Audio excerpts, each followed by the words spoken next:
by training, which means I get paid to predict the past. Also, speaking of pay, let me be clear. I am receiving nothing for my advocacy for Biafra. I have been offered nothing. I have demanded nothing, and I am receiving nothing. Nor would it even be legal for me to accept money from anyone. I am speaking only as an analyst and only as someone who wants to further liberty. Now, I ask as a historian, where has it worked to force the victims of genocide together with their perpetrators? Where in history has that ever worked? Aggressors must understand that if they turn to genocide, they will always lose.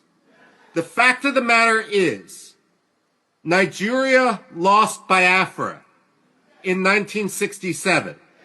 They may have won the war temporarily, but they permanently lost Biafra.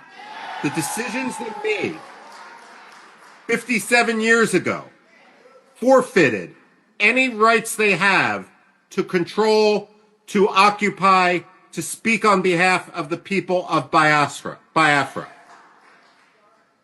Let me conclude by saying, as an analyst again, I don't think the United States will be the first country to recognize Biafra. But I pray that it won't be the third country either.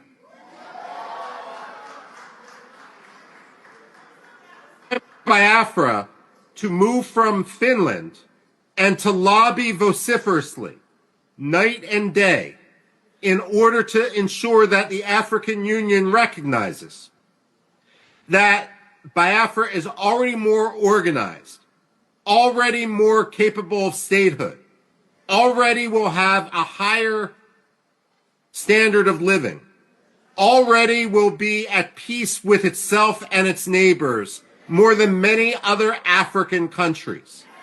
And therefore, it will be a boon to Africa, a boon to the African Union, a boon to the spread of democracy in the region, an anchor for stability in the region, in an area that is increasingly unstable, especially as people come from the north in order to destabilize.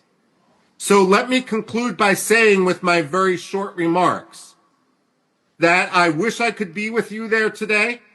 Family prevented me from coming, but I admire what you're doing, I follow what you're doing, and I pray for what you're doing. Long live Biafra.